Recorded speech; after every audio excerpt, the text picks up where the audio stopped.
Studios of 3FM 92.7 as always. You can join them. They're having some great conversations on their stream as well. So thank you for always staying glued to us across the channels or the subsidiaries of Media General. We also have cash out, goes with the short code *439#.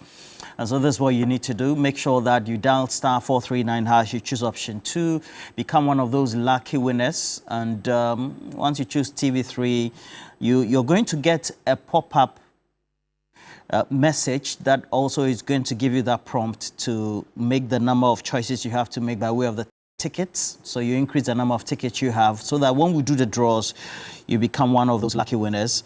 And as always, please make sure that you stay with us when it comes to all the things. Zill is Dwayne, you live in the UK, and for those who tend to join us across the globe, especially Ghanaians in the diaspora, we are grateful as always, and for all the things that we have to do. And we also have to say that we thank you for always joining us, because this month is Ghana month. It also means that we have to be part of this. You're celebrating your birthday.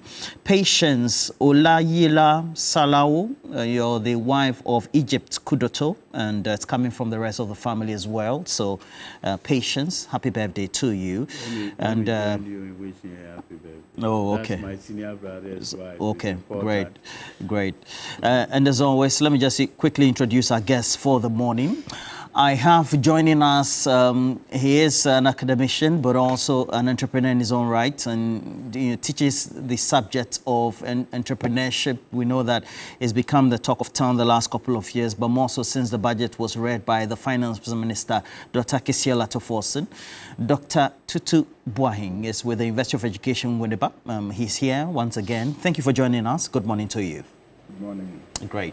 And I love it that you're still in the wax print and just representing Ghana and Ghana Month as well. And then the Chief Executive for the National Petroleum Authority, and that is Eduji Tamaklo, also a lawyer by profession as well. He's here. Eduji, good morning to you. Good morning. Taking time off to my good brothers. Taking time off his busy schedule, and also doing same is lawyer Apia Dankwa. How are you? Yeah, I'm doing great. Great. I hope you had a great weekend. Yeah, I had a very good weekend, even though Liverpool lost. I think the weekend was good. And let me wish my brother Edu GM12. Yeah. Good morning. Yeah. But my team lost. So your team lost. Okay. Let's move on. Yeah. Yes. I support Chelsea as well. Yeah. Chelsea. I wasn't pleased at all, but what you go to do? Chelsea has been flip-flopping, you know. There's a gentleman who is vying for the chairmanship for the Ghana National Association, Ghana National Association of Teachers Local chairmanship for the Ofinso municipality. And so for Ofinso municipal chairmanship, I have Yaboy Siama, Vio Yaboy Siama. I wish you all the best for the day as well. Great guy, as well as Lydia Nyaba.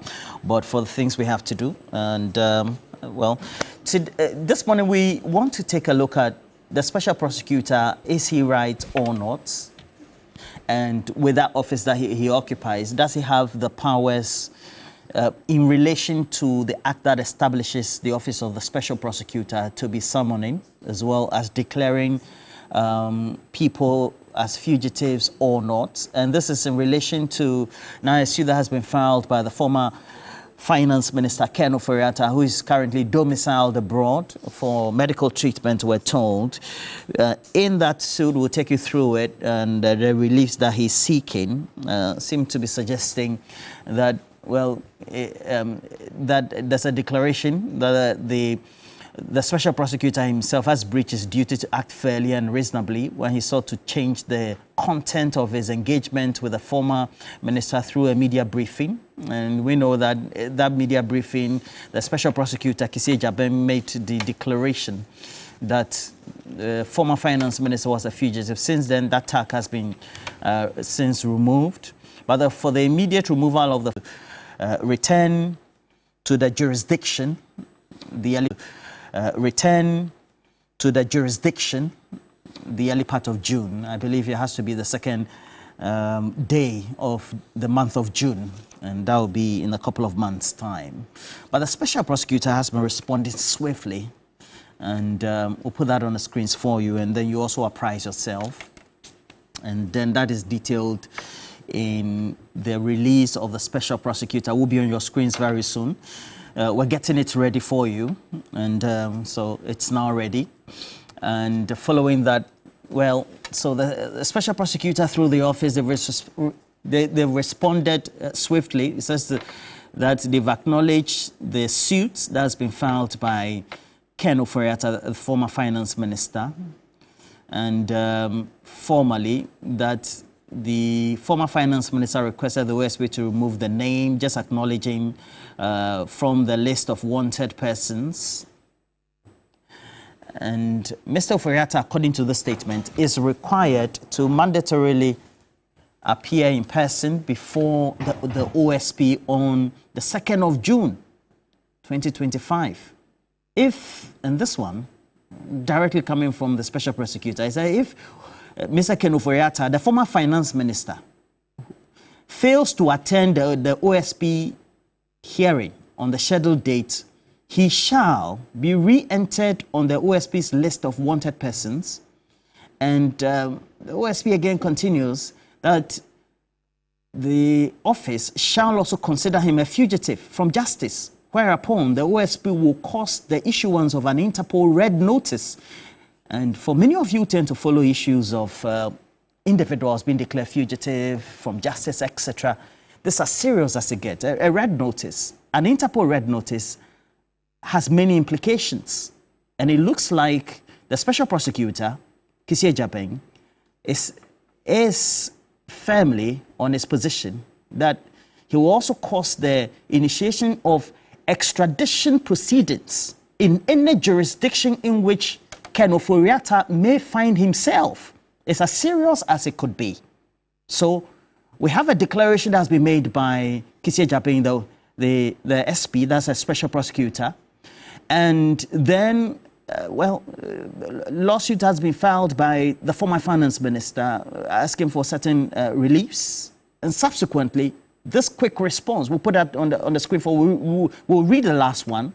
You'll find that in the last paragraph also is very instructive. There's a red notice that will be, he says that the OSP is unwavering in its commitment to enforcing the law and ensuring that Ken Ofori-Atta, the former finance minister, answers for his role as the prime suspect in 5 ongoing corruption and corruption-related investigations.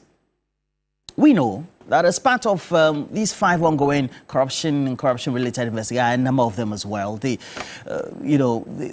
expenditure that was made, not budgeted for, etc., especially the response that he gave that is coming from the contingency vote in relation to the National Cathedral in itself, among many other investigations, there will be 4 of them in addition to that one, also remain very critical. So our role here is not to be very prejudicial on the subject of his relief he's seeking in court, but to ask the critical question and discuss. Does the act that establishes the OSP give the SP, that's the special prosecutor, Kisia Jabeng, the right to do what he's doing? And what does it mean? And the actions thereof of Ken Ofori-Atta in times past, for which he has to be answerable to some of these charges that are being investigated by the Office of the Special Prosecutor. Very instructive. Make sure you share the stream. All those who have joined us this morning, we're grateful. Lawyer Kakri Samuel, all of you who are watching, please share the stream and let's have some great conversations. But look, having observed all the actions of Ken Ofori-Atta's finance minister, reactions and thereof also of his own people, that's the majority members of parliament at the time, etc., what do you make of it as somebody who is in the profession of legal practice? Okay. So, Roland and my colleagues and cherished viewers, once again, good morning. Let me use this opportunity to wish my regional vice chairman for Bono region, Chamali Ajay, a happy birthday, and Egypt's wife as well. That said, today also happens to be a special day at my office, the authority. The ladies or women there have a week-long program to celebrate the impact of ladies in the downstream, among others. But that said, you see, I have been following the conversation between the special prosecutor and the Honorable Ken Ofori-Atta. Now, I have been asking myself, what exactly are the issues? Is it the case that the SP, so far, in seeking to investigate the matters involving Mr. Ken Ofori-Atta, has violated the 1992 Constitution or the statute establishing the office? How do you mean? I want to know. Because you see, the 1992 Constitution is pretty clear, the responsibilities. And it says that all of us are not above the laws of this country. And that, in fact, if you look at Article 19 particularly, on fair trial rules, and from Article 14 there under, you notice that there's a responsibility cast on the SP at the barest minimum to be fair to everybody. Now, as we speak, has the special prosecutor done anything that it has not done to any other person before? So that in the scale of, in terms of comparative analysis, you can say that the SP has not treated Mr. Ken Ofori-Atta fairly compared to how he treated Kwadwo Mensah in the past or now. It is only on that basis that we can come to the conclusion that the conduct of the SP so far is not, within the parameters of the law. Why is this analysis necessary? The analysis is necessary because, you see, I have acted as counsel for persons who were under investigation by the special prosecutor and were not treated differently. Look, and I say this, I was counsel for one of the persons involved in the Airbus matter. Carefully, if you watch, it was Nana Addo Dankwa Akufo-Addo himself who petitioned the special prosecutor then, Mr. Martin Amidu, to investigate anybody implicated in the Airbus matter. And I recall vividly, the SP there, Mr. Martin Amidu, declared them wanted, not only wanted, and this is where I want to bring in. Mr. Ken Ofori-Atta is even lucky. Oh, lucky how? Yes. Because? In the specific case of the Airbus, promptly, the Interpol office in Accra immediately put them on red alert. Promptly on red alert. Which meant that if they had moved from where they were going to be arrested because they were on Interpol red alert. At that time, Mr. Ken Ofori-Atta and Nana Addo Dankwa Akufo-Addo felt that it was the proper thing to do. Possibly because they felt that it was John Mohammed's relatives or associates. And so it was fair to declare them wanted and to put them on Interpol red alert. In fact, I recall vividly having to go to, upon the instruction of my client, I went to, because the so-called warrant they claimed they had came from a circuit court judge. So I said, look, let me go and do my search. I did my search, went to the circuit court registrar. With my search questions, was an application moved, either ex parte or on notice, for the issuance of the warrant of arrest? Whether or not the application was duly served on any of these individuals. Series of questions. Roland, it has been almost, if I'm not mistaken, 5 years, the courts have not been able to answer the search. Look, I went to the point of going for the proceedings of, I think, May 2019 or 2020 of the circuit court, just to find out whether an application, they went, did everything, no record, but there was a warrant. I mean, so I am asking myself a simple question this morning, that even in your case, the SP has been engaging your lawyers.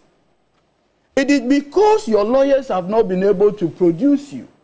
That is why he went to the extent of declaring you wanted. And in his press statement, he made those details clear So what exactly is the problem? I am not saying somebody said, oh, I was involved. I remember the searches I conducted at the registry of the circuit court. It was almost embarrassing. For almost 5 years, they were never able to respond to the search questions. What has happened? The SP has simply said, I am conducting an investigation involving the tax refund account and payments coming out of it. 2, payments and authorizations relative to the National Cathedral. 3, SML. Because in the SML agreement, GRA and Finance Ministry co-signed the agreement. And so he wants clarification. What was the basis? Were they the necessary procurement and others? How did you go about it?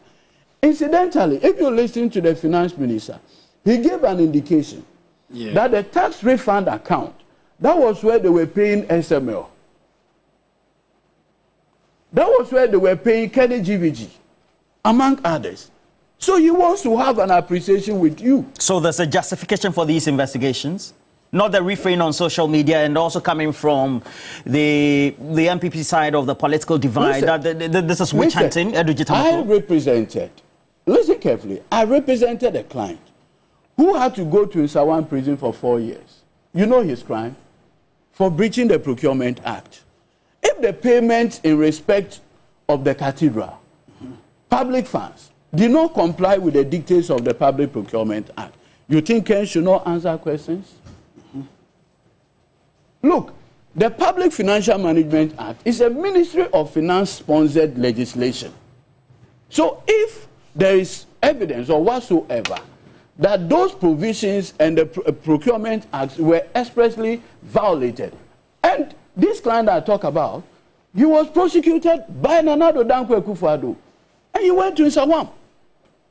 So if tomorrow it turns out that in Kenoforiates dealing with public resources, ABCD legislations were violated, I mean, the law of this country should take its course. What I am interested in, and have always insisted, is the point where the Ghanaian or the individual is given the opportunity to go through due process. So far, has the special prosecutor violated any due process requirement? No. 2, is it within the remit of the special prosecutor to declare a person wanted? Yes. It has been suggested that the SP requires a court order to declare a person wanted. Question, was that done or not? If all these requirements were fulfilled, what exactly is the brouhaha about? What are the issues? So, in whatever conversation that we are having today, what we should be asking is, has the special prosecutor done anything unwarranted by law? First of all, the SP is a creature of statute. Has he violated the statute establishing him? If he has not, what is that? Now the question, again, which we should all be asking, whether the courts can, as it were, injunct law enforcement agencies from investigating a criminal matter. The mere fact that you are investigating a criminal matter does not itself mean that the person is guilty. And so far, I've not heard Mr. Kisei Jabin pronounce Mr. Kenoforiata guilty. So the people who for 5 years were under Interpol red alerts in respect of Airbus, persons who have been declared by the UK SFO not to have conducted any crime, for which reason the SFO never prosecuted them. But for 5 solid years, these individuals were on Interpol red alert. You, as we speak, the SP has not gone to that stage. The SP has not asked the Interpol office in Accra to put you on the red alert, for which reason you can't even enter into an airport. That has not been done. So in fairness to the special prosecutor, Has he handled Mr. Ken Ofori-Atta differently than he had handled other people in the past? No. In fact, those people still feel that they have not been treated by the special prosecutor then. That's Mr. Martin Amidu. Whether they have a basis or not, that's a discussion for another month. But I'm saying that even in that case, they went to the extent of having been to be placed under Interpol red alert. As we speak, Mr. Kisi Ejabe has not done that. And in fact, this morning, I just read a statement like you just read on the... Is it from the OSP? Yes, where the SP is saying that, listen, upon interaction with your lawyers, I decided to what? Take you off the fugitive list. The fugitive list. I mean, that's extraordinary. And he says that he did that basically or maybe on the altar of magnanimity, fellow feeling. Then you go and say, no, I disagree. What exactly are some people trying, with the greatest respect, to use engineering, maybe legal, to frustrate this investigation? Okay. If that is the case, let us all be clear. But so far, my learned senior here, he's a lawyer. Maybe the SP had based on laws that I'm not saying. Maybe his intervention will show. But as it stands now, if I do the comparison, where others were placed on Interpol red alert, based on a petition filed by Mr. Akufo-Addo himself to the then special prosecutor, Martin Amidu, and what is happening today, this is even a fairer engagement, where lawyers have been engaged prior to this intervention. I see. But, you know, when you go to Interpol and its site, it gives notice to the public in general as to why red alert are issued, and the countries who then give notice to Interpol for them to issue those red alerts. And gladly, just by way of education, we'll go to their site and also you get to see that they also do indicate that they have no right to be issuing red alerts unless the country that is undertaking the so-called investigation of an act on omission would give them those notice. And they say a red notice is an international alert for a person who is wanted, but necessarily is not an arrest warrant. They also do indicate that why red notices are being issued for individuals, because they are used to alert police in all member countries about internationally wanted fugitives. And the special prosecutor, coterminous with what the actions and the objectives and the functions of Interpol are, says in its latest statements, and as also you'll find on the website of Interpol, that the red alert will be issued based on the firm conviction that the so-called that the special prosecutor believes that it has, that it still will insist that the red alert will be issued if the former finance minister Ken Ofori-Atta fails to show up on June 2. Now, if you see, before you bring in, you see, if you recall, in the 70s, there was a High Court judge, my Lord Justice Roger Kosa. National security operative then used to follow Kojo Chikata with all kinds of excuses. So he went to court to seek perpetual injunction to restrain the national security operatives from following him. The judge says no. He cannot perpetually injunct law enforcement officers from doing what is lawfully permitted, from, carrying out their duties. So as we speak, at least let us be clear in our minds. What exactly are we saying? That Ken cannot be investigated? Is that what we are saying? Or is the declaration of him wanted? What exactly is the issue? So my question then is, if I insist that, well, I accept you're having discussions with my representatives, legal representatives, and so take me off your websites, your notices, platforms that give education to the public as to the cases that are being investigated by the body. You would say that on the side of the former finance minister, well, that would be a good argument. But does the office of the special prosecutor have that right to be undertaking all that? So let me wish your lovely viewers a good morning. Good morning. Good wish morning. Yourself a good morning. I like your wish Prof here a good morning, and then my little friend here a good morning to her that I stand on all fours. I think just to for the avoidance of that, I stand on all fours with his submissions. Not accepted. I want to raise an issue that concerning whether or not indeed the police even needs the leave of the court to declare somebody wanted. I think we can look at Section 10 of the Criminal Procedure Act, and I think that section makes it clear that under certain circumstances, or the police has the right on reasonable suspicion to arrest people without warrant.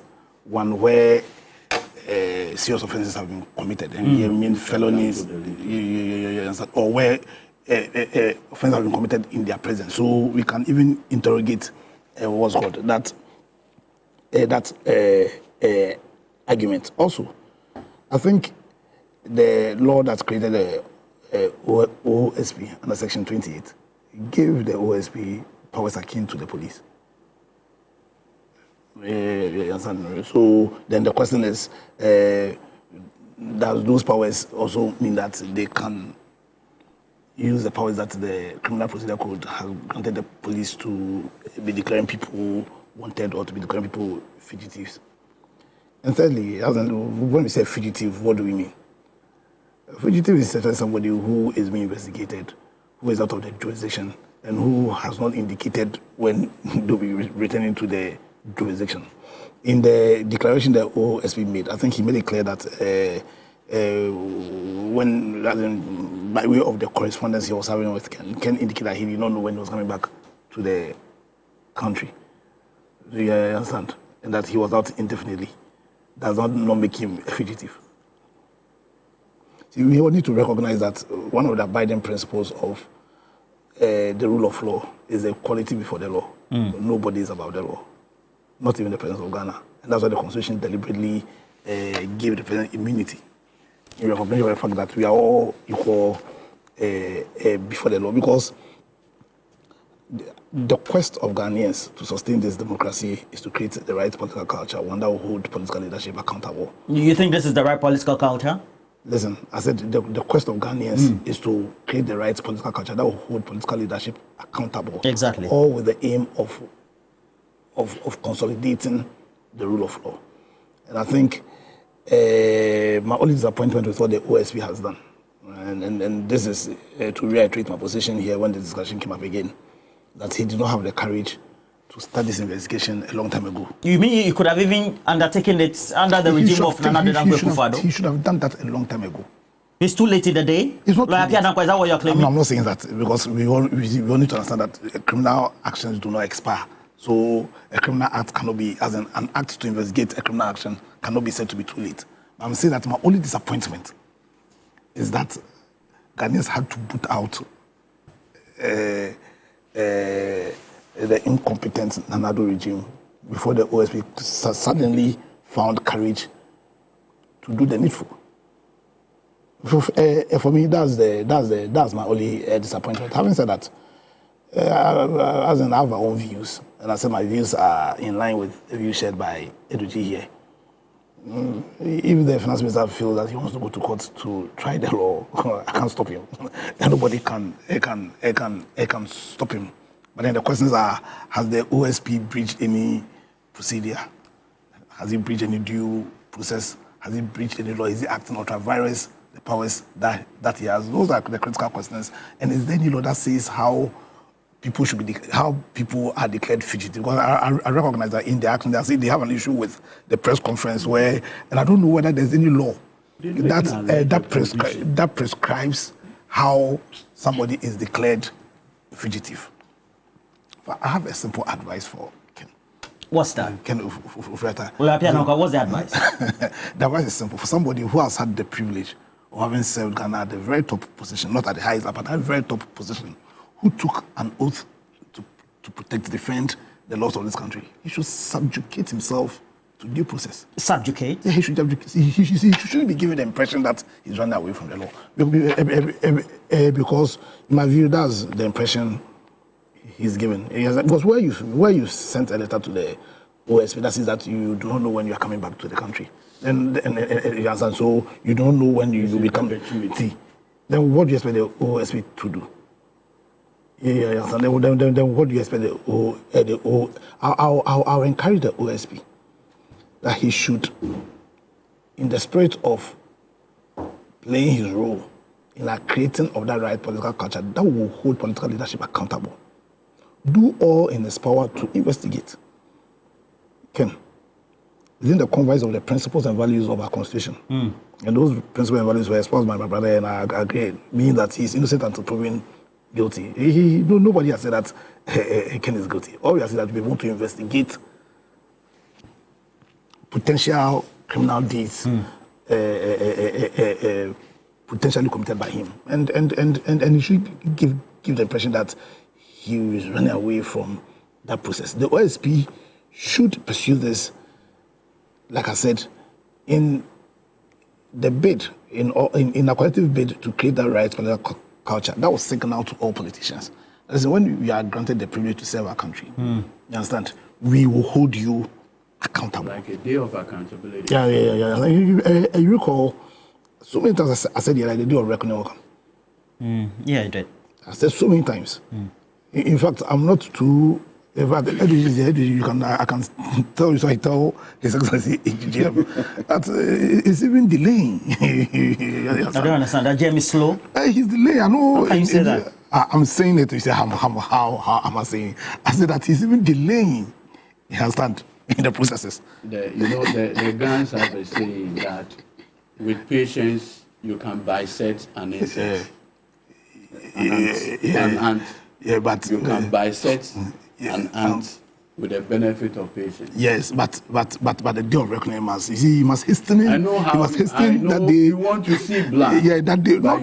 I just want justice. A lot of caution. I just want justice, not blood. I just want justice. Right. And so I'm saying, I said, the day of reckoning will come. Okay. Yeah. So the OSP, who the people of Ghana have mandated, should hasten that process. But let me also add to conclude that the movement for change give a raft of policies in how we battle corruption. I think it is necessary that in the GTP, I reiterate this. And my personal view is that the OSP is not independent, because that provision that says that all criminal prosecutions will be done by the Attorney General has not been amended. People were questioning Professor Ayeni when he asked the OSP to make, but really, the Attorney General is the one seized with the powers to initiate all criminal proceedings. If we want the OSP to be independent, I think that we need to amend the we certainly need to amend the act. Other than that, we can't have the OSP being truly independent. Also, we have scattered our anti-corruption agenda in different laws and in different bodies. I think the time to consolidate all of them under one body of law is now. So it will make our fight against corruption easier. I know that His Excellency, as one of his core mandates, is to review, and indeed he has commissioned what's called a team that reviewing potentially the amendment of the Constitution. Led by HPC Prempe. And then and I know all the people there, that they consider critically the amendment of the powers of the AG to have an OSP who is truly independent. Under the old regime, there are so many instances of let's do something to represent something, no commitment. You understand? Let's do something to represent something, no commitment. And in how the OSP was created, it's a typical example, is a prime example of that lack of commitment towards building the Ghana we need. I think we should use this opportunity to also consolidate our anti-corruption laws so that it will make our fight against corruption a more concerted one, and then you have all of us singing from one hymn sheet. But to end, the day of reckoning has come. The day of reckoning has come. Yes, the day of reckoning is here. You're making these declarations? The day of reckoning is here, and His Excellency Muhammad must understand that one of the core key mandates, reasons why people voted for him, was so that he will reinforce the principles and values of probity and accountability. And the OSP must be guided by those same principles. It must not relent in its efforts to ensure that justice is done for Ghana. Okay. So the actions taken by Ken Ofori-Atta and his lawyers on one hand, and then also the responses and the position firmed up by the special prosecutor himself in the middle, are two positions about public opinion and whether that public opinion is for Ken Ofori-Atta or not. And the question I'll put to you, why do you think that, or do you think that Ken Ofori-Atta is swaying positively towards his side, public opinion or not? Is it because of the cases that the special prosecutor is investigating? We have SML, over $100 million in excess, and we still owe them 1.2 billion also just because of revenue monitoring, etc. The cathedral is there for all to see. It hasn't even taken shape in the first place from the foundation level. Is it the actions thereof, the policy affirmations that didn't become fruitful? That is why public opinion is not on the side or not of Ken Ofori-Atta. Yes, Roland, good morning to you. Good morning, Dr. Tutubuai. Good morning to my seasoned lawyers, and good morning to our viewers.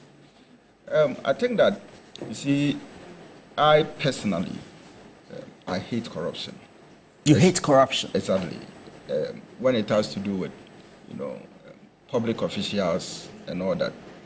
And I believe that, this is one thing that has actually, created so much, issues for Ghana, going forward.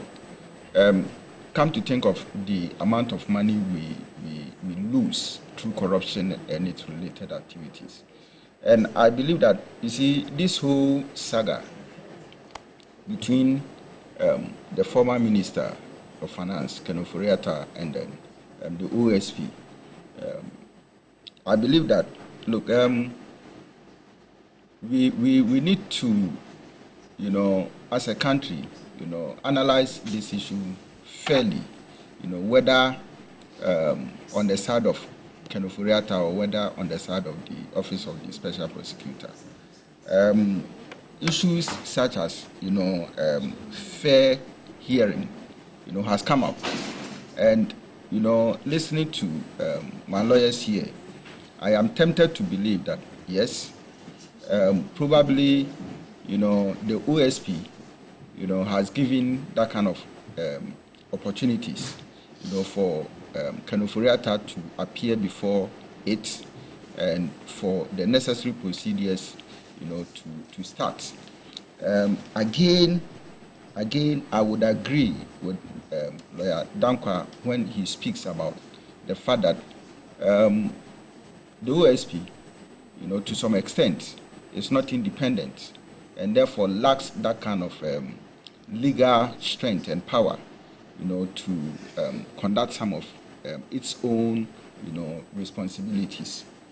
I don't want to believe that, this whole saga is dealt with within political, in quotes, political, senses. For me, what is right, and what is wrong is wrong. So if OSP, is mandated to investigate behaviors related to corruption and has the powers to do that, yes, of course, nobody can, as it were, go and then say that the OSP has not performed his or her duties well or not. The point still remains that was Ken involved in the corruption charges, the 5 corruption charges, that has been preferred against him, or he was not directly involved. And that means that the OSP probably could have done his work or its work very well, to understand his level of involvement or otherwise.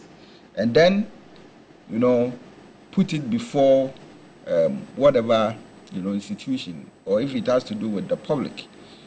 You see, Roland, when the public do not have information, as to whatever is happening. Speculations is what will come up. And hearing you're saying the public doesn't have information from which side? Because So, the OSP has come out to make some declarations by way of yes, information. so when we listen to the press conference that the OSP held and then the SP, was talking about, the depth of information regarding the fact that Ken Ofori-Atta probably is absconding or probably is not,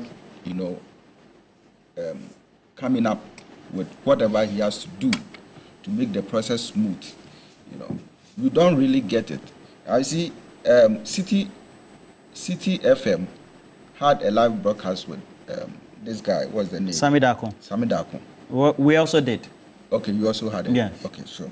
All right. Probably I didn't have the privilege of fine. listening to, And in that instance, Sami Darko was of the view that, yes, they had given enough, time to Ken Ofori-Atta to present himself.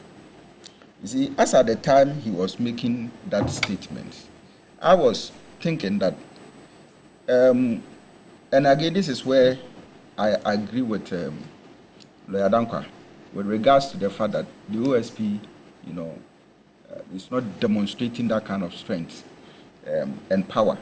You see, I feel that if what Sami Darko said is something for us to go by, we voted on the 7th of December, isn't it? Mm-hmm. Okay. And then on the 7th of January, the president was sworn in. And then on the 12th of February, Ken Ofori-Atta was declared a fugitive. 6 days later, that sanction was lifted off him. Now, my question is this.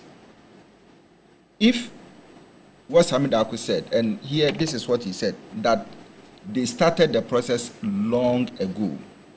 And long ago, what does it mean? Does it mean that, was it after 7th of December or when the president was sworn in, But if the process was started before we even went to the ballots, then does it show that at that point he didn't have, the SP didn't actually have the strength, the courage, to put that message forward that I've started investigating Ken Ofori-Atta and these are the issues that I found out and I want to probably question him for ABCD.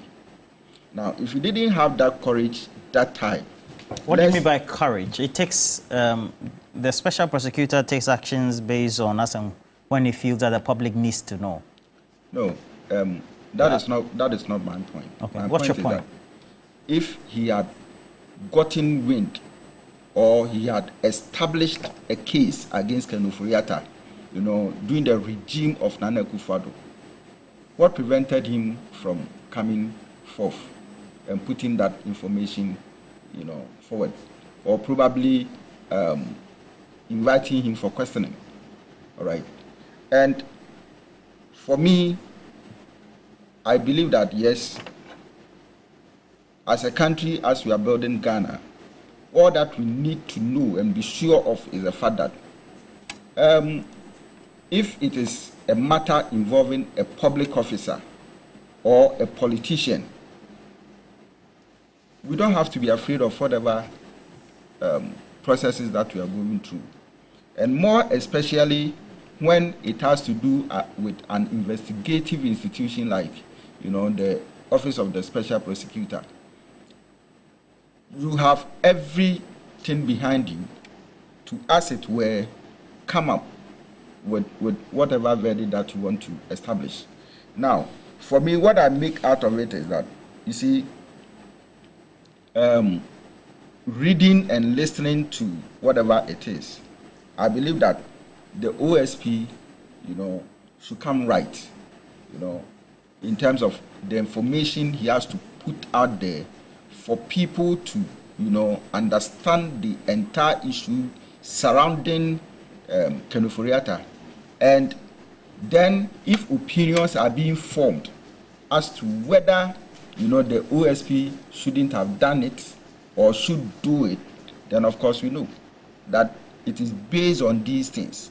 But let me also say that, you know, Honorable Ken Ofori-Atta, if he has not done anything wrong, and he believes, I hear that he has gone to court on the issue, that's fine. It is an opportunity for us to also try, you know, the laws that we have. But again, my advice is that if he believes that he has not done anything wrong, all right, he should also come forth. You know, it isn't about him appearing alone that will make things easy for the OSP. Probably every question, I think that in the past he also indicated that whatever information that the OSP needs, they can contact, you know, his lawyers, you know, for explanation. But what prevents him from him also putting certain documents together and making it available to the OSP to indicate that, okay. Well, his lawyers, as we know it, and then that is his legal team and the OSP, they are in constant interactions. Okay. But so the question I asked you was, the actions thereof, which have played out in the public opinion, do you think those actions for which the OSP is undertaking those investigations, is that why the public opinion is or is not on the side of the former finance minister? Yeah, so what I'm also trying to point out, based on, you know, my explanation, is the fact that if we have adequate information, okay, if we know that this is what the OSP is doing right, then of course public sympathy, you know, in terms of public perception, you know, will go for the OSP. Or if the OSP is also not doing things right, and people perceive that the actions of the OSP appears to be, you know, vindictive, appears to be political. What do you think? What do you think the OSP's actions appear to be to you, as an analyst, as well as... You see, for me, as I started, the whole thing about corruption, I feel that should be investigated. Now, the missing link here is the fact that, you know, Ken probably is not available, and according to the OSP, he is trying to, you know, hide behind a certain mirror, you know, to also say that I wouldn't be available for this time or that time to answer questions. And I think that, yes, probably if it has to do with health reasons, okay, does it mean that he wouldn't be available, you know, for a long time, or what? And the OSP has indicated that, look, if you are not appearing for a specific length of time, then I'm going to declare you fugitive. For me, is it the case that the OSP is aware that truly, you know, Ken is on medical, you know, treatment, or the man is just giving an excuse because he doesn't want to appear before the OSP? And that is why I'm saying that, given the benefit of doubt, I feel that Ken should find time to come. All right. And then face the OSP, even if it has to do with a day or two. And then whatever agreement that they reach, if he will probably go back, you know, and come back as and when he's needed. I think that that will not be something, you know, bad. Laidoji, you measure public opinion, whether it's just a casual observation you do, whether on social media, etc., or in daily conversations. You'll find that if it's the responses of Mr. Ken Ofori-Atta in regarding his own actions in the transactions for the National Cathedral, SML, etc., it looks like the public opinion also doesn't seem to support his own side, so to speak, but rather seem to be going for the OSP. No, you see, the public is really tired, possibly of all of us. You mean there's a certain fatigue? Yes. They want quick action. Not quick action in terms of prosecution. They just have this fatigue about how the republic had been run for the past 32 years. And so sometimes their patience become an issue you really need to manage. You understand? Now, you see, and I've always, again, given an indication. The accounts put it better. They say, Abaye the ball, Techino. It's me the ball, bar. And one the ball bar. Until, Mentias, you can't say, Abaye the ball, Techino, the ball bar. Okay. So what I'm simply saying is that, you see, when Nanado Dankwa Akufo-Addo set up the Special Prosecutor's Office, he had, for me at that time, the impression was that, oh, he is to fight corruption. The person investigating Ken Ofori-Atta is not an appointee of John Mahama. Is he? But lawyer? No, I'm just saying. No, he isn't. Was he appointed by John Mahama? No. What's the point with this? The point I'm making is that when Nanado set up this office and brought Martin Amidu, the impression was that, oh, it is an NDC person who is the special prosecutor, a leading member of the NDC for that matter, a distinguished person. So we should keep quiet and allow due process to go through.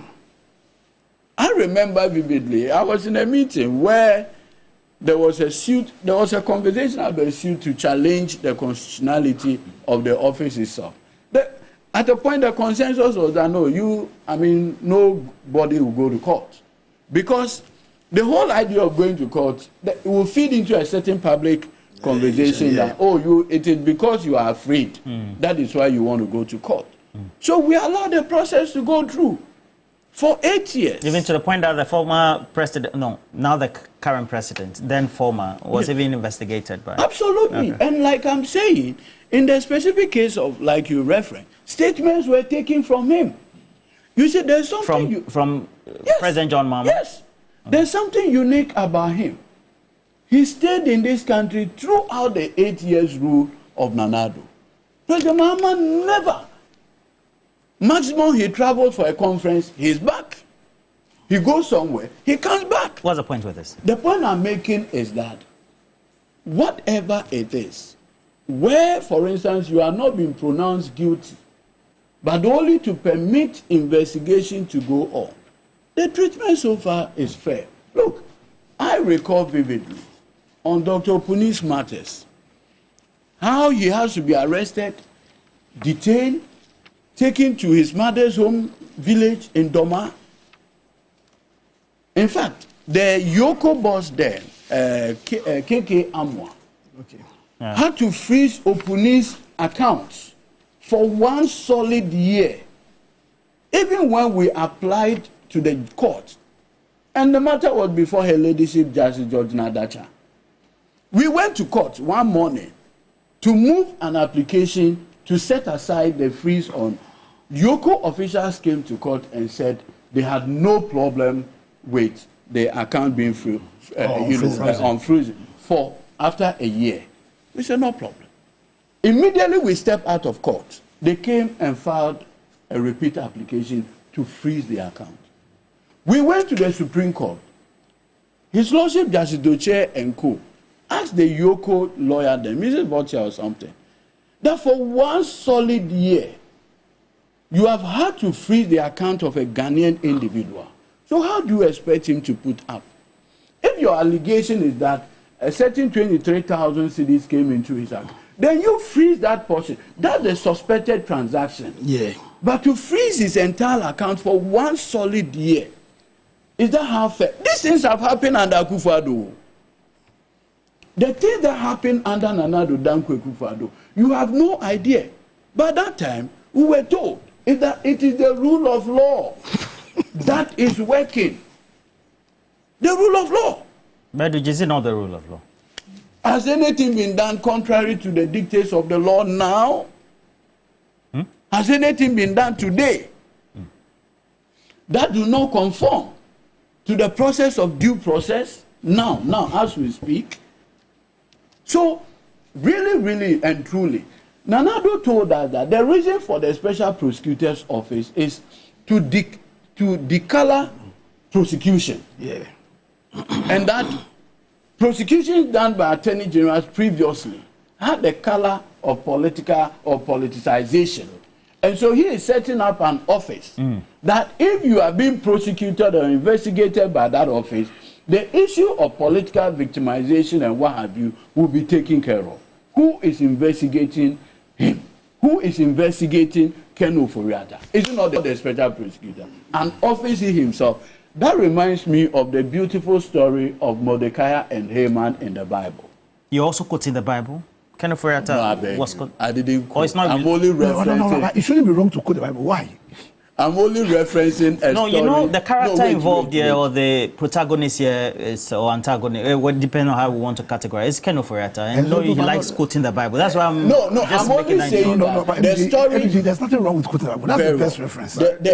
He's a Christian. Exactly. That's the best reference. So the story. It looks like religion is a very tarnished. The story of Haman and Mordecai really should give us a point to reflect. Maybe at that time, Nanado was comfortable. That you were setting up an office that would have destroyed, quote unquote, the NDC by the time the NPP had, will be leaving office in 8 years. But we are still where we are. But like I referenced the account proverb, way of one son. No, I shall you understand? Of one son, yeah, you know of war. Monkey or gorilla, and the hand looked like human. So the sage in Akan will always tell you that we of one son, no one son. When he set up the it looks like human. Next to human. So the inside looks like human. So the point I'm actually making with reference to this, is simple. At that time, Nanado, if he had the benefit with respect or foresight, to appreciate that he's setting up an office, that office, anybody can be the subject of investigation by that unique office. So clearly and truly, I still think that let's permit the SP to do whatever he wants to do. There's a matter also in court. The judges have the necessary skill set to actually see what they can do when such lawsuits. So what you are saying, just pure legal commentary? Because I see in your mind, maybe you are smiling. Oh, Massa. Okay. I beg you. No, don't look for trouble for me. Okay. Whatever trouble. No, hold on. The point should be made abundantly clear that the special prosecutor was not set up by me. I didn't appoint him. In fact, I remember that I think it was Godfrey Adami as Attorney General who nominated him for consideration by Nanado Dankwe Kufuor and subsequently approved by the Parliament of the Republic of Ghana. I played no role in that whole appointment process. And so if he's working today, let's allow institutions of state. Sorry for asking a wrong question. Sorry. Thank you. All right. But I thought you withdraw. No, you don't. Okay, I've withdrawn. I've withdrawn. Respect. All right. So, if the Office of the Special Prosecutor in its latest statement, in the last paragraph, says that the OSP remains unwavering in its commitment to enforcing the law and ensuring that the former finance minister answers for his role, and he puts this one in, is it bold? In bold letters. Prime suspect in 5 ongoing corruption and corruption-related investigations. And before then, also bold fonts of Interpol notice. Then it means that the special prosecutor is being stubborn or not. Is that a question? Stubborn. I said my only concern is that he did not have the cojones to start it. Should have started a long time ago. A long time ago. And you see, as for public opinion issue, as for the public opinion issue, certainly public opinion will be heavily stacked against somebody under whose watch economy, the principle of economy 101 was breached. That's the first place to put your money is in government. But indeed, public opinion will be stacked against somebody who, in spite of what the president said, that I'm going to protect the public purse, aided the president to open ajar the public purse, and you understand, he invited people to come and pick from a public purse as if it was Piccadilly biscuit that had been opened. You remember during those days in Christmas time, Piccadilly biscuit, or when we were boarding school, cabin biscuit. When you open your cabin biscuit, anybody at all can come and pick. He opened what's called cabin biscuit. Indeed, today you are here questioning Eduji why he's quoting from the scripture. Meanwhile, we were all trained that we should desire to quote from scripture. Yeah, we were. He said, "That word shall be a light unto my and a lamp unto my path." That was what I said. Today, yeah, you want to chastise Eduji because he wants to quote from the word, which is supposed to serve as a light, and a lamp onto his path. The why? light is no longer a lamp unto. No. It is. The beginning was the word, and the word was God. Exactly. And the word was God. But because public opinion will be, but you see, public opinion will be stuck against somebody who, in spite of a desire to want to know the word, rather use the word and use God to open the public purse ajar. In the cathedral? You see, even the words couldn't come out.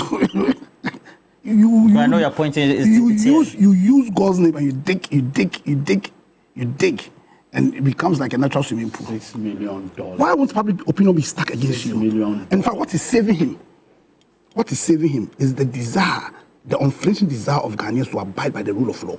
That's what is saving him. What is saving him is the unflinching desire of the people of this country to abide by the principles of the law. Because in 1992, we took a vow that we're going to take upon ourselves a new system of government, which will be aligned to the principles and values of the rule of law. But within that vow we took, was to be guided by us, to be guided also by the principles of probity and accountability. So that when you get a privilege of holding a higher office and you take that vow, it's a vow also to protect and defend those principles. And so it's very disappointing that the finance minister, in spite of all the scripture he quotes, in spite of creating a situation Leonard, you see, we should all be interested. The tax refund account. Look, out of that fund, we are doing 3.6 billion Ghana cedis for free SHS alone. Imagine what we could have done in the past with 25 billion Ghana cedis. So, look, Doc, while you are here, my learned senior, my good friend, we should be interested. An investigation would unravel what that money was used for. Was there a justification for the payment to SML? Was there a justification for the payment to Kenny GVG? Among all of them, if we have it, we will know whether there is a savings or there is a loss to the Republic. Whatever. And look, at the end of the day, investigation can establish. Wasn't the same SP who said at the end he could not proceed with Cecilia Adapa? Yeah. Was it not the same person? So there's no cause for alarm at all. So today, the MPP and the Ken and all those people, last year I came and said that they are a threat to the rule of law. Roland, you recall that they acted in manners that suggested that they don't even believe in the principles of the rule of law. Above the law. Today, the finance minister and MPP should thank God for the rule of law. Because the extent to which public opinion is stuck against the finance minister and MPP. But for our respect, our abiding fidelity to the principles of the rule of law, mob action would have taken place. Mob action akin to what happened during the French Revolution would have taken place. So they should thank God for our commitment, our fidelity to the rule of law. And because of the rule of law, in spite of the extent to which public opinion is stuck against him, he can have the cojones to sue the OSP. When the OSP is on the path of affirming the commitment of the people of Ghana to the principles of probity and accountability, he can have the courage. I think you should applaud Muhammad. But he also has the right. No, but he should listen to what I'm saying. Muhammad under his word, listen to what I'm saying. And he's at home. But Ken Oforiatta also has the right to undertake the legal action. No. Are you listening to what I'm saying? Yeah, I'm saying that in spite of the extent to which public opinion is stuck against him, you understand? But for our commitment, the commitment of the people of Ghana to the values and principles of the rule of law, the mob action, you would have been subjected to mob action. But because of our fidelity, the fidelity of the people of this country to the principles, the abiding principles of the rule of law, he can have the Kionis. Because the rule of law grants him that right. You understand? I'm saying that in spite of the extent to which public opinion is stuck against him, because of the rule of law, which they are atheists, they attempted to undermine during the atheists under their watch. Because of the rule of law, he can have the courage to sue the OSP in his quest, in the quest of the OSP, to affirm, entrench the values of probity and accountability with the people of Ghana in 1992. Accepted has been one of the abiding principles that ought to govern this framework that we took upon ourselves as the best framework to guarantee for us the rule of law. But I think you have to applaud President Mahama for the record that under his watch, Gregory Afoko, in fact, obtained bail and he's at home. Because you see, you know what a president that respects the rule of law allow the law to work. In fact, indeed. I thought you would do that for the record. Indeed. One of the biggest dents in our democracy was what happened to Gregory Afoko. Absolutely. Yeah, he hasn't. You delayed me. One of the biggest dents that happened. Yes. And I watch. I see. You want me to praise Joel? Yeah, for this one, you see. Yes. So he's done well. But beyond that, you see, John Mahama's. No. Let me add the but. Yes, let me add the but. He has allowed the rule of law to work. Fantastic. But beyond the but, so Mahama has done very well. But beyond the but, the reset will be completed when he reopens the sin that was done in the banking sector crisis. Don't worry. The sin that was done to people like Atuesian. Don't worry. When His Excellency John Mahama, in this but you've forgotten what they did to Seydou Agongo. You understand? On the basis of mere suspicion. Let's come to the substantive. So let me land on this digression. That based on what has happened to Afoko, the justice that he had, no matter how long it took, I believe that justice will also be done to the victims of the banking sector cleanup, especially to Atu Essien. You see, but having said that, back to the public opinion. You see, we should, under no circumstance should we allow public opinion to take over from the abiding principle of the rule of law. Consider the purpose of this our constitutional democracy is to protect our rights to life, our right to our liberties, and our right to pursue our own happiness. Thank God that in spite of the efforts of Nanado and his regime in undermining the rule of law, and the case in point is what my brother here just said, Gregory Afoko. And there's so many other examples. I think you should organize a show so we come and discuss. There's so many litanies of the undermining of the rule of law. That the people of Ghana have shown enormous fidelity to the rule of law, so that in spite of the huge public opinion against the position that Ken Ofrata has taken in this suit, that is what against the OSP, nobody is calling for a mob action.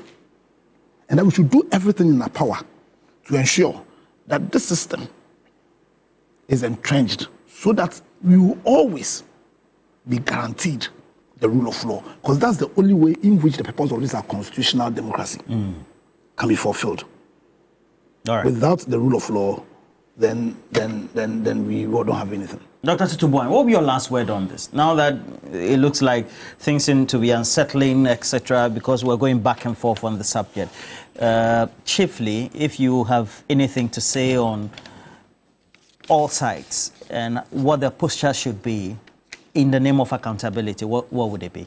Yeah, so as I indicated earlier, for me, I would have wished that the OSP would have probably come right, indicating that these are the issues for my position.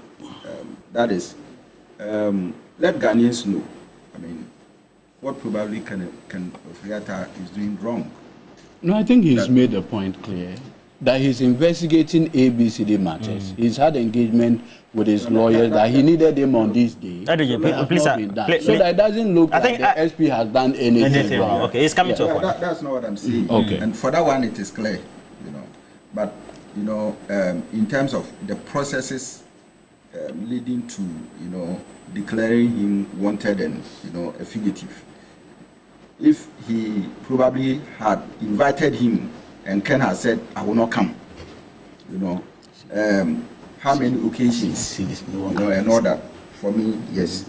Again, you see, the issue about Ken's lawyers, you know, going to court and the reasons that, the many reasons that they gave, among which some of them is the fact that, you know, the OSP does not have the statutory, you know, backing authority, you know, to declare Ken Ofori-Atta wanted and a fugitive, and the fact that they have not gone for any court order, you know, which actually questions, you know, how do you call it, the rights and privileges of Ken Ofori-Atta as a citizen of Ghana.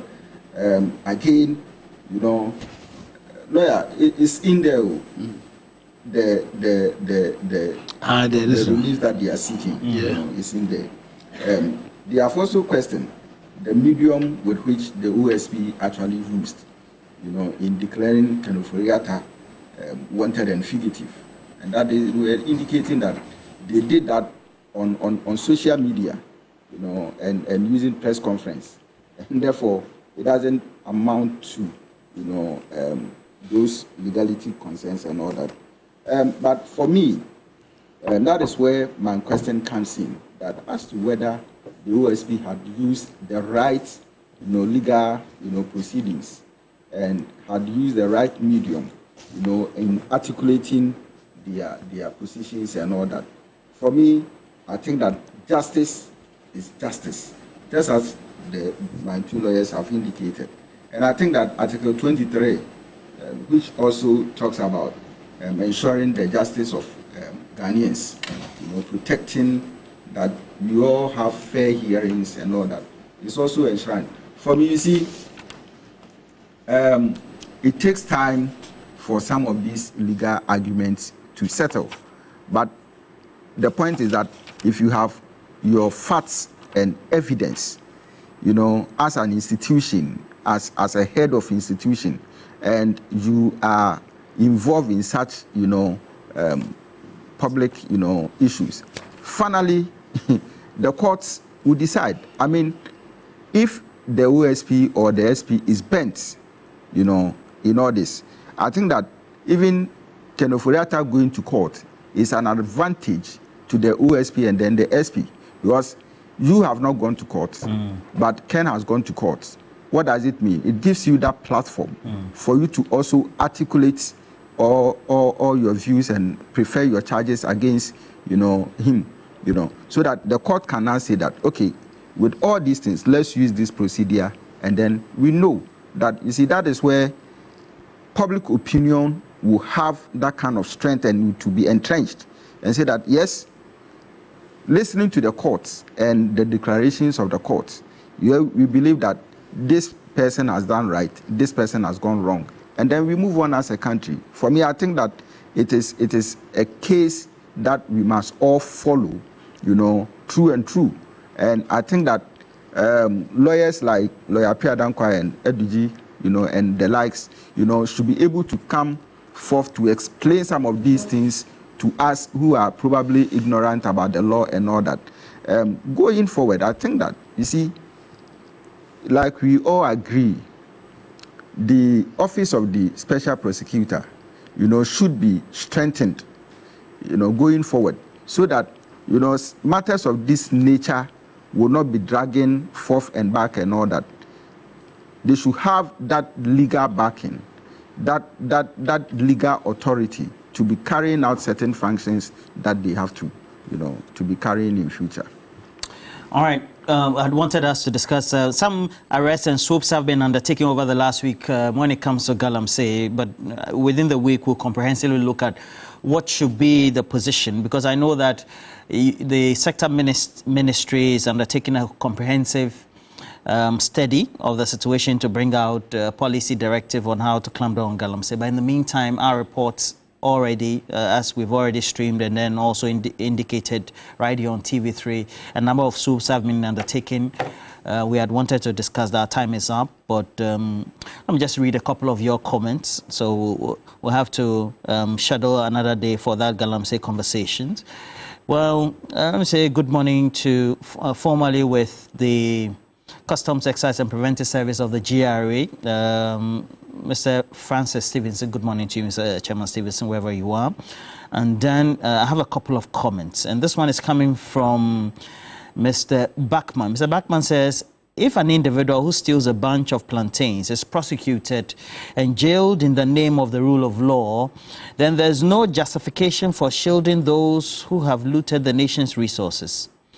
Ken Ofori-Atta, the former finance minister, must be brought down to Ghana to face the full consequences of his actions. If he's guilty or not, that will be determined at the end of the day. However, his current back and forth do not look like he's committed to the rule of law, so to speak. Good morning to you, Mr. Bachman. And then we also have Umar Farouk, and he sends us the message, says that Roland, their own established OSP will deal with them. The amount of money they sank in the pits in the name of building a cathedral could have been used to build a Northern Regional Hospital, which is at the verge of collapse. For my community also, called Jisonayele. Yeah, Jisonayele. Jisonayele. All right. And then I have more like a whole family. Okay, there, okay. Robert Coleman, Chief Executive for the Wembley Sports Construction Company Limited. Good morning to you as well. And then Ambassador Sampi Yali says, the rule of law is both a sword and a shield. A man is being wanted to explain his role as a finance minister. He gets out of the jurisdiction and claims he's not well and will come at his own appointed time. Now he's using the law to protect himself. Who protects the poor man? Rule of law must not is not above the law, so to speak. Or Ken Ofori-Atta is not above the law, you say. And then BT Sly says, Ken Ofori-Atta cannot use legal shenanigans to evade justice. We need money to construct the Wa Bamboy Techiman Road, which has now become a death trap. And well, money. The public has already declared Ken Ofori-Atta wanted before he was even taken out of office by the ordinary voter on December 7. Ajay Bonsu says that Ken Ofori-Atta clearly is being harassed by the OSP. He should have done this under the former president and his government, Nana Addo Dankwa Akufo-Addo. Now it looks as if that he now has the leeway and the space to undertake his work. But you saw the attack on him on the Cecilia Adapa. It was relentless. Yeah. So sometimes, you see, people are human. We should also appreciate these dynamics. Yeah. He has a family. Some of the attacks that came on him from media men, everything. I mean, just put yourself in a brief moment. So sometimes the change comes with its own freedom. Yeah. And like I always say, so you're saying what? That there is a freedom that has accompanied the change that is making. There's so much freedom. Now everybody can say whatever they want to say. Fantastic. Yeah. All right. Osei Boateng in Adriso says, the former finance minister may have a problem with his side in the MPP, but he's a former minister and must be given due respect. If he's not well, the special prosecutor should respect that. These public utterances and then the press statement the office of the special prosecutor is making is tarnishing the integrity and the image of the former finance minister. Remember, he says he's not well, and that should be it. And so Ken Ofori-Atta is right to be seeking reliefs before the court. And landlord Bolga D-Line says the OSP and Ofori-Atta, they can't be trusted. Who knows? Maybe they are playing mind games, you say. And then we have a couple more. Sheikh Ali Napari, president, founder, Salt and Life Foundation. Good morning to you as well, and for all those who tend to watch us as well. But we're also grateful. Again, we have to inform you that we had wanted to look at the second issue, but Edwin Tamakulu, thank you for finding time to be with us. Again, President Mahama is committed to the fight against illegal mining, and so far if you look at the arrests, there's no joke. It doesn't matter who you are. Once you fall foul of the law, President Mahama will deal with you. But Roland, let me put this on. You see, make a passionate appeal to lawyer if it can be communicated. I think that the kind of damage in one of the towns in Ashanti region, Isansi Buntefufu, is so devastating. In fact, sometimes you are driving, you see that they are doing it, and nobody takes it.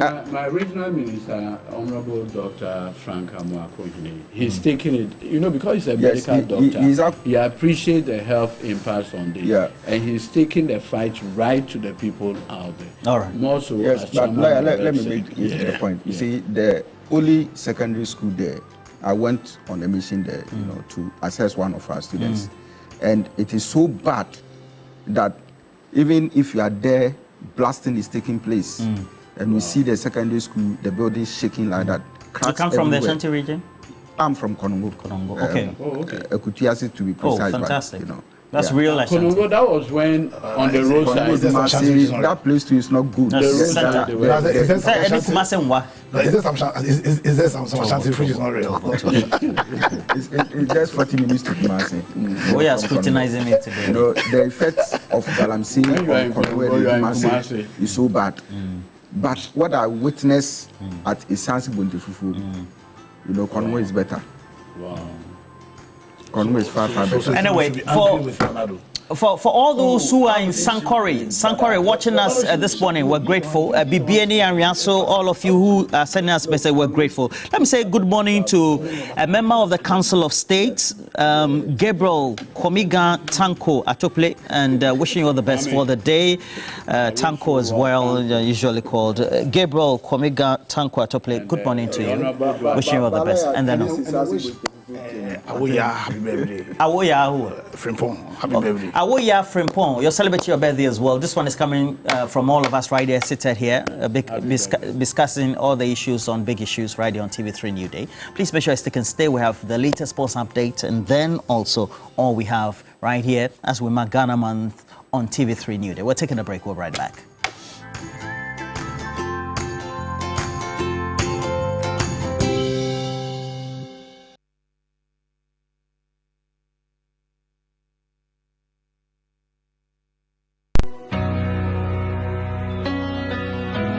Ramadan is here again, and Danube Home, Dubai's leading furniture home, offers you 55% on all products in our showroom from 1st March to 31st March 2025. Locates Danube Home opposite Allied Filling Station at Abelinkpi Junction.